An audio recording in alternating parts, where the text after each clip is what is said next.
और चित्त से चिंतन अपवित्र हो गया तो भक्ति नष्ट हो जाती है। इसलिए इस जीवन को परम पवित्र करने वाला व्यक्ति ही भगवान का वास्तविक भक्त है। उसके बाद व्यास जी कहते, सूत जी के ऐसे वचनों को सुनकर महर्षियों ने कहा, अब आप हमें वेदांत के सार, उस परम पवित्र शिव पुराण के सार वस्तु को श्रवण कराइए। तब सूत जी कहते हैं, शृण्वन्तो ऋषयः सर्वे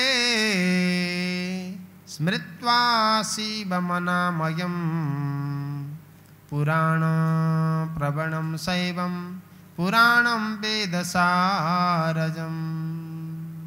बोलिए शंकर भगवान की। सूत जी ने कहा, हे शौनकादि ऋषियों, अब आप सब रोग शोक से रहित होकर कल्याणमय भगवान शिव का स्मरण करके वेद के सार तत्व के प्रकट पुराण प्रवर भगवान के शब्द वांग्मय प्रतिमूर्ति शैव भागवत श्री शिव महापुराण को श्रवण करें। श्रवण कैसे करना है? रोग और शोक से रहित रहकर। दो प्रकार के दुख जीवन में हैं, प्रत्येक प्राणी के, शारीरिक दुख और मानसिक दुख। शारीरिक दुख तो किसी वैद्य के पास जाकर समाप्त होता है, और मानसिक दुख भी किसी ऐसे दिव्य आध्यात्मिक वैद्य के पास जाकर ही उसका निवारण होता है। शारीरिक वैद्य अनेक प्रकार के चिकित्सकों के पास जाकर शरीर का रोग समाप्त होता है, और मन का रोग जो है किसी कुशल वैद्य के पास जाकर उन परम पवित्र सुसत्संग रूपी अमृत सुधा का पान करने से मन का विकार, मन का रोग शांत होता है। और प्रत्येक प्राणी को भगवान की कथा रोग और शोक से रहित होकर श्रवण करना चाहिए। यदि रोग और शोक से युक्त है तो कथा का रस नहीं पड़ेगा महाराज। अब आपका हृदय तो आटा की छन्नी की तरह हो, आटा छन्ने वाली छन्नी होती है ना, और उसके बाद छन्नी हो, उस छन्नी से आप रामघाट से कहें कि आप जल ले आओ, यहाँ तो आएगा जल उसमें? हाँ बोलो, नहीं आएगा। बोल दिया करो भाई, हमको पता लगे कि आप लोग बहरे हो तो अच्छा नहीं लगता ना। हाँ, ध्यान से बोल दिया करो। छन्नी है, छन्नी से रामघाट से थोड़ा सा जल लेके आओ कहें तो जल आ जाएगा। हाँ, ऐसे बोला करो, हमको पता तो लगे आप सो रहे हो कि जग रहे हो। हाँ, तो जैसे छलनी में जल आता है तो जल नहीं टिकता, इसी प्रकार रोग से शोक से ग्रसित व्यक्ति भगवान की परम पवित्र कथा को हृदय में धारण नहीं कर सकता।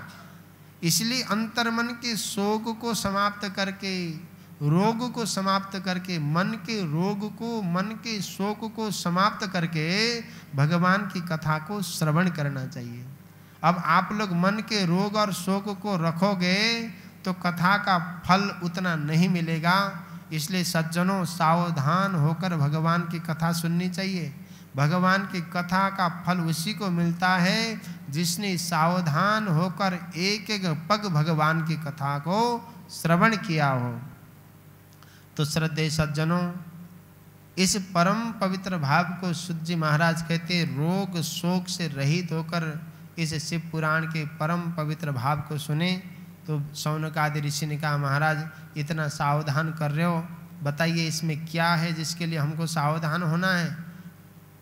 तो सूत जी कहते हैं, यत्र गीतम त्रिकम प्रीत्या भक्ति ज्ञान विरागकम वेदांत वेद्यम सदवस्तु विशेषेण प्रवर्णितम।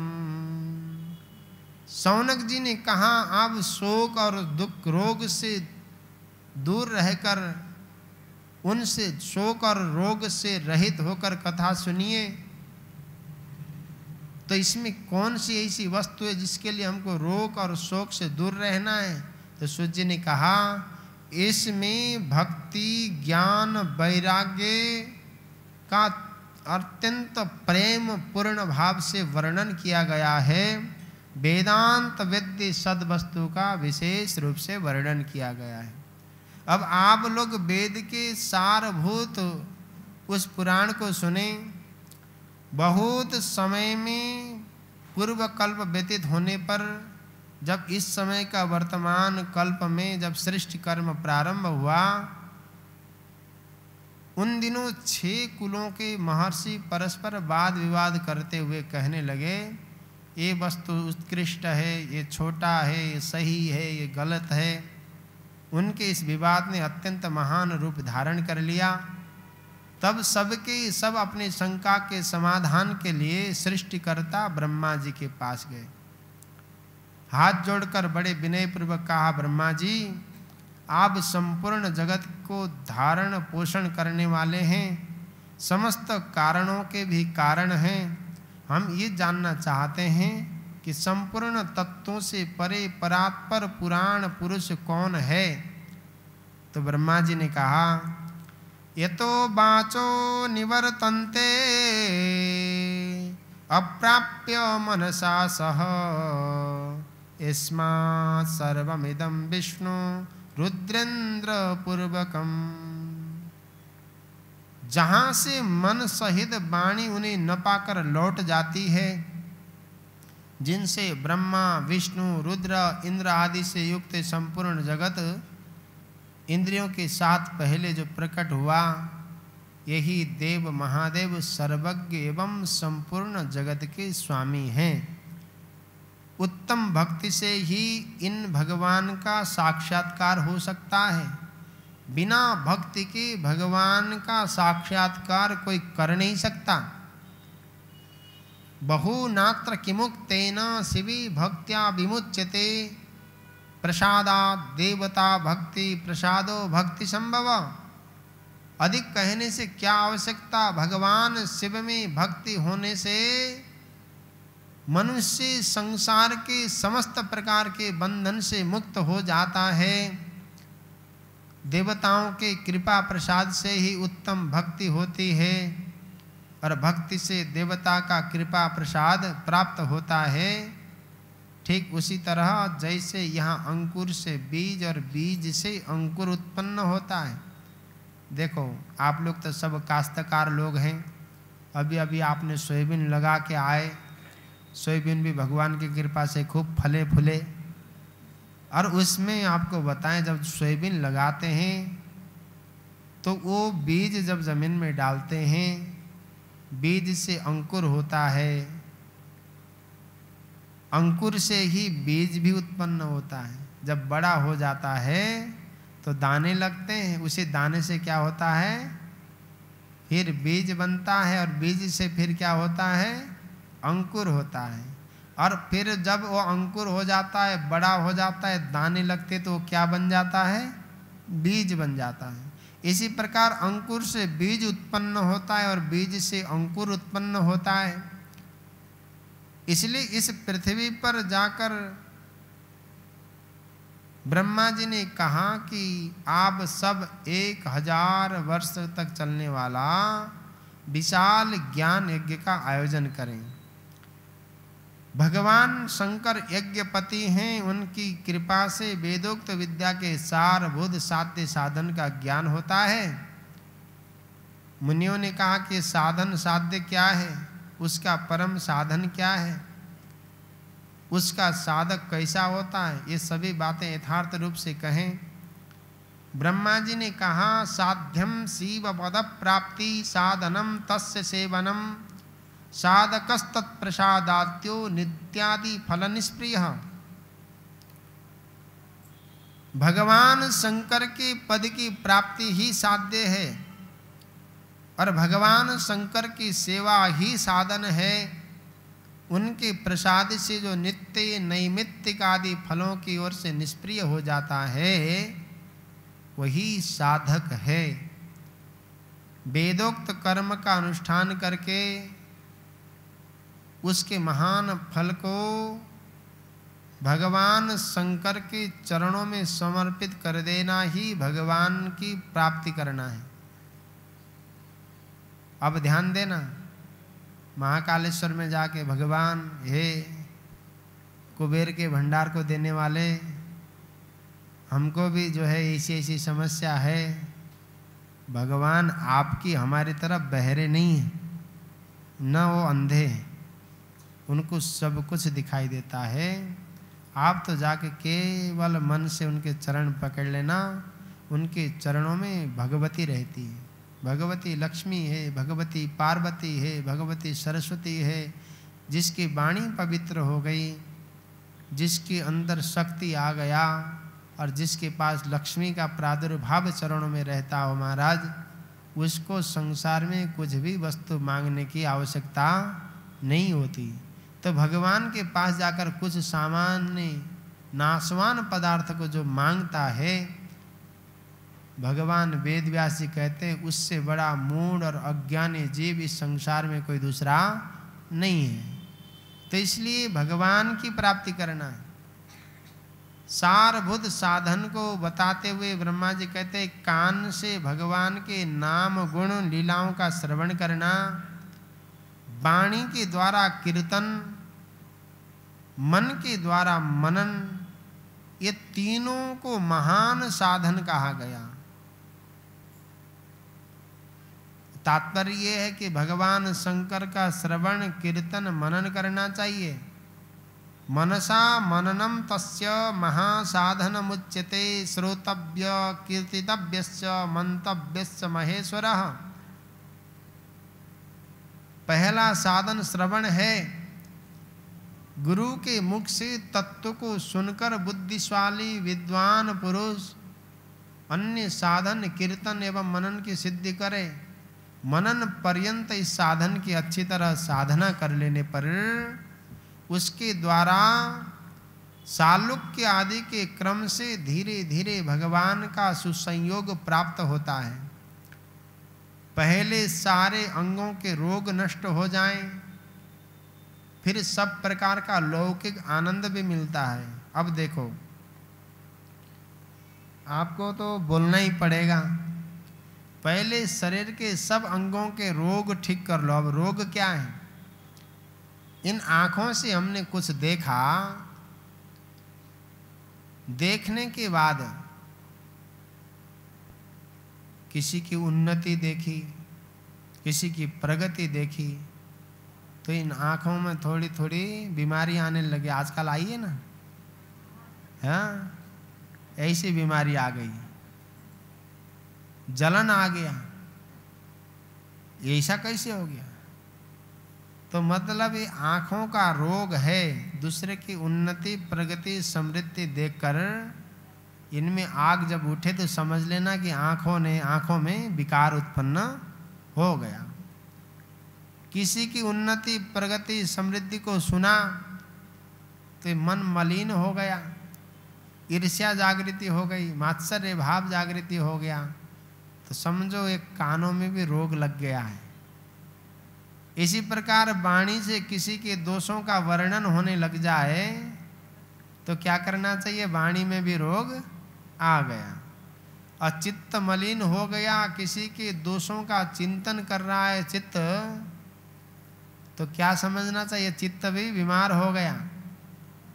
इसी तरह से कर्म शरीर भी दुष्कर्म करने लग जाए तो शरीर में भी क्या हो गया? रोग लग गया। तो पहले चित्त के रोग को ठीक करो, कानों के रोग को ठीक करो, वाणी के रोग को ठीक करो, नेत्रों के रोग को ठीक करो, बुद्धि के रोग को ठीक करो और शरीर के रोग को ठीक करो। सब प्रकार के रोग से आप मुक्त हो जाओगे, तभी आप स्वस्थ होगे। जो अपने स्वरूप में स्थित रहता है उसी का नाम तो स्वस्थ है।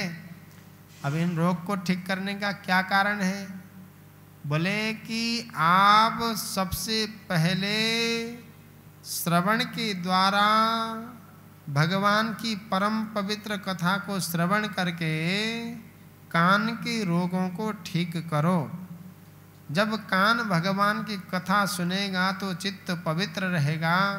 दूसरों की उन्नति प्रगति समृद्धि में भी ये कान कहेगा, हे प्रभु आप बड़े दयालु हैं, आपने उनके ऊपर इतनी बड़ी कृपा की, आप कृपा के सागर हैं। आप जिस प्रकार से जिस किसी जीव की उन्नति प्रगति हुई हो, उस जीव को देखकर आपके मन में भी आए भगवान, आपने उनके ऊपर बड़ी दया करी।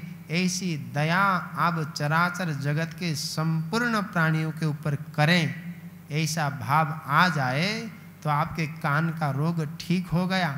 नेत्रों से भी वही देखने के बाद, अरे प्रभु क्या सुंदर अद्भुत इसकी उन्नति हुई, प्रगति हुई, बहुत सुंदर। ऐसी उन्नति प्रगति सबकी हो, आपकी कृपा सब पर बनी रहे, ऐसी भाव आपके नेत्रों से भी प्रकट होने लगे। वाणी भी इसी प्रकार करे, चित्त भी इसी प्रकार का चिंतन करे, तो भारतीय संस्कृति का सबसे बड़ा भाव सर्वे भवन्तु सुखिनः, सर्वे सन्तु निरामया, सर्वे भद्राणि पश्यन्तु, माँ कश्चित् दुख भाग भवेत। ये भाव सभी सुखी रहें, कोई रोगी न रहे, हाँ, किसी को किसी भी प्रकार का दुख न मिले। यदि ये भाव किसी भारतीय के अंदर आता है तो समझो वो सबसे बड़ा स्वस्थ व्यक्ति है। स्वस्थ वही हो सकता है जो भगवान का भक्त हो महाराज, और भगवान के भक्त के बिना कोई स्वस्थ हो ही नहीं सकता। इसलिए ततः संसाधयन दन्यत कीर्तनम मननम दत् सुधि। मुनियों ने कहा, हे ब्रह्मा जी, मनन कैसा होता है, श्रवण का स्वरूप कैसा है, उनका कीर्तन कैसे किया जाए? तब ब्रह्मा जी कहते हैं, पूजा जपे सगुण रूप विलास नामना, युक्ति प्रियेण मनसा परिशोधनम यत्, तत्संततं मननमीश्वर दृष्टि लभ्यम, सर्वेषु साधन बरेषु विमुख्य मुख्यम। भगवान शंकर की पूजा, उनके नामों का जप, उनके गुण रूप विलास और नामों का युक्ति परायण चित्त के द्वारा जो निरंतर परिशोधन अथवा चिंतन होता है, उसी का नाम मनन है। देखो, ये मन है, मनन क्या है, आपको और सरल तरीके से समझाने का प्रयत्न करता हूँ। आप सबके पास मन है? बोलो, है? अपने पास है कि गांव चला गया? यही है? चलो अभी देखते हैं कहाँ कहाँ है। ये मन, इस संसार में इस मन का असली सौदागर कोई दूसरा नहीं है। लिख लेना डायरी में, बहुत काम की चीज़ है। इस मन का असली सौदागर इस संसार में कोई दूसरा नहीं है। अब जब इस मन का असली सौदागर इस संसार में नहीं है, तो मन का असली सौदागर कौन है? देखना बड़े ध्यान से। जो सब अपने अपने मन से दुखी हैं, तो आपके मन का क्या वो क्या करेंगे? अचार डालेंगे क्या? प्रत्येक व्यक्ति अपने अपने मन से दुखी है महाराज, और वो मन से दुखी है तो आप कहोगे कि मैं मन दे देता हूं, तो उस मन का कोई प्रयोजन नहीं है। संसार व्यवहार से प्रसन्न होता है और भगवान मन से प्रसन्न होते हैं, और आप और हम भगवान को व्यवहार देते हैं और संसार को क्या देते हैं? मन देते हैं। अब भगवान व्यवहार नहीं चाहते, मन चाहते हैं, वहाँ आप व्यवहार देते हो, और संसार व्यवहार चाहता है, मन नहीं चाहता, और आप संसार को क्या करते हो? मन देते हो। और जिस वस्तु की इच्छा ही नहीं हो, उस वस्तु को आप दोगे तो क्या दुखी होना पड़ेगा महाराज। परमात्मा को मन चाहिए, आप मन नहीं देते। संसार को मन नहीं चाहिए तो आप मन देते हैं। संसार व्यवहार से प्रसन्न होता है, भगवान मन से प्रसन्न होते हैं। अब इस मन को भगवान के अतिरिक्त कोई दूसरा इस मन का सौदागर नहीं है।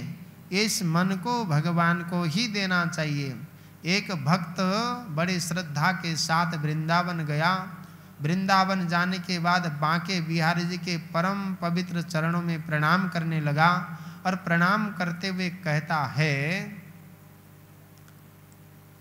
हे प्रभु, आप तो क्षीर सागर में रहने वाले हैं। उस सागर में नाना प्रकार के रत्न प्रकट होते हैं। उन रत्नों में जहाँ रत्न प्रकट होने वाले हैं, वहाँ आपका निवास है। साक्षात लक्ष्मी आपके चरणों में रहती हैं, आपकी अर्धांगिनी हैं। आप तो जगदीश्वर हैं, मेरे पास आपको देने के लिए कुछ भी नहीं है, क्या दूं? रत्ना करोस्ति सदनम गृहिणी च पद्मा, किम देयमस्ति भवते जगदीश्वराय। ऐसे परमात्मा को क्या दें जिनका घर रत्नाकर हो, सदन ही रत्नाकर है जिसका, साक्षात पद्मा ही गृहिणी है। ऐसे परमात्मा को हम क्या दें? इतनी प्रशंसा कोई मालवा कांठल के व्यक्ति के कर दे तो गुब्बारे की तरह फूल जाता महाराज। अरे बड़े बड़े पटेल हैं, इतने बड़े पटेल हैं महाराज, ये तो बहुत उच्च कोटि के दान दाता हैं, दानवीर हैं। वो तो महाराज ये सब आपके क्या, ये तो कृपा से हो गया, हमसे हो गया। हाथ जोड़ते ऐसे ऐसे करके और अंदर से फूलते गुब्बारे की तरह बाहर प्रकट करते हैं, है ना। और भगवान इतने बड़े, देखो समुद्र में घर है जहाँ अनेक प्रकार के रत्न निकलते हैं। साक्षात लक्ष्मी चरण दबाने वाली पत्नी है, अर्धांगिनी है, गृहिणी है। इतने में भी वो प्रशंसा कर रहा है भक्त, तो भी फूले नहीं। फिर भक्त को आया कि इतनी प्रशंसा में संसार की करता तो गुब्बारे की तरह फूलता। मैं समझ गया मन नहीं है आपके पास में। भगवान ने सोचा भाई इतना कुछ कहा, अंतिम में मन नहीं है कह के डांट रहा है, भक्त ही कर सकता है। तो भगवान ने कहा अरे भाई मेरा मन मेरे पास नहीं है तो कहाँ है बोले। एक भक्त की परिकल्पना, राधा गृहीत मनसा अमनस्तु तुभ्यम। भगवान ने कहा कि हे भक्त तुम कह रहा है कि मेरा मन मेरे पास नहीं है, तो मेरा मन कहाँ है? भगवान ने पूछा तो भक्त कहता है हे प्रभु आपका मन तो वृषभान नंदनी श्री राधा रानी ने चुरा लिया, और आप तो बिना मन के हो, क्योंकि भगवान तो अमन है, एक नाम उनका। आप तो अमन हैं। मैं समझ गया प्रभु आप तो मन न होकर दुखी हो, परंतु ये आपका दास इस मन से अत्यंत दुखी है। अब कृपा करके मैं एक बात कहता हूँ उसको सुन लो। भगवान ने कहा क्या सुनाना चाहते हो? तो कहे प्रभु आप मन न होकर दुखी हैं और ये आपका भक्त मन से दुखी है, इसलिए आपके पास मन नहीं है, मेरे पास मन है। इसलिए मैं आज एक ही काम करता हूँ कि दत्तम मया निज मनम तदिदम गृहाण। हे प्रभु